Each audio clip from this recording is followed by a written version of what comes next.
Hi there, friends. I want to show you a few of the new options in Google Meet since the last time that many of us have been doing continuous learning program for a large group of students back in June. So what I'll do is I'll go to Meet. Some of these options will be better if you are making your own Meet appointment and not using the Google Classroom automatically generated link. So let's just do a quick little sample. There might be a short delay because I have two cameras going on. If you do the update, which I'll show you how to do very soon, you'll have more options. Note that this works best in Chrome, of course, because it's made by Google. It's going to work best in Chrome. It works fine in Safari, but many of these options are not currently available in the Safari version. So what I want to show you right away, before you even enter your room, you now have the option to manipulate the background. You can blur the background just a little bit. This is my boring background. You can blur it a lot, or you can choose some of these fun backgrounds. You saw one example before.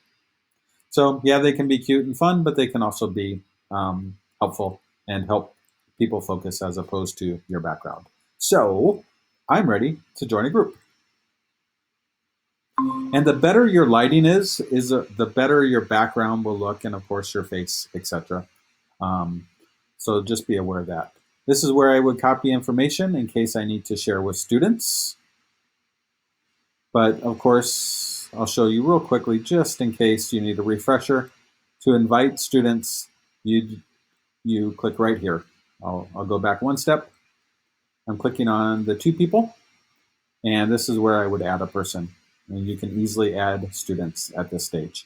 But most of you know how to do that. So the most important thing I want you to know right up here, the top left, inside the window, is your check for update. Many of you may need to do that, and that will unlock some of these options, such as thumbs up, hands up, etc.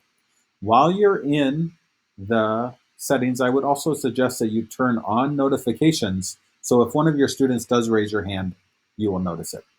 Let's move over here. I'm going to keep this video really short, and I just want to show you right here.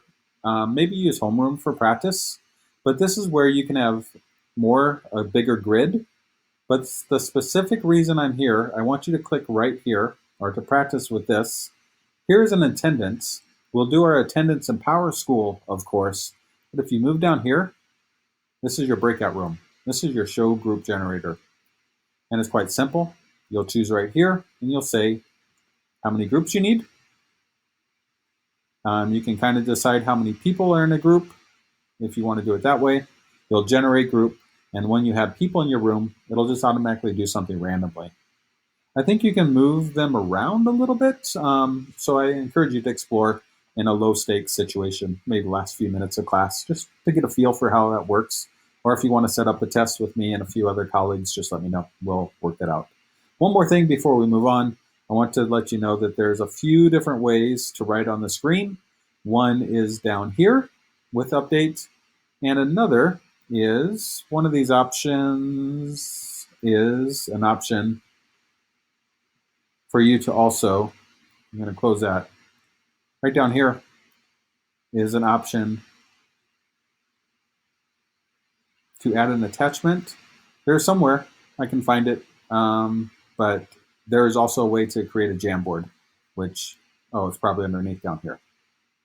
Right down here is where you can create a whiteboard. So if I move my face over here, whiteboard will create a Jamboard. So that can be very helpful for you. I wanted to keep this video short, but those are three pretty exciting changes in Google Meet. So if you have any questions, please let me know.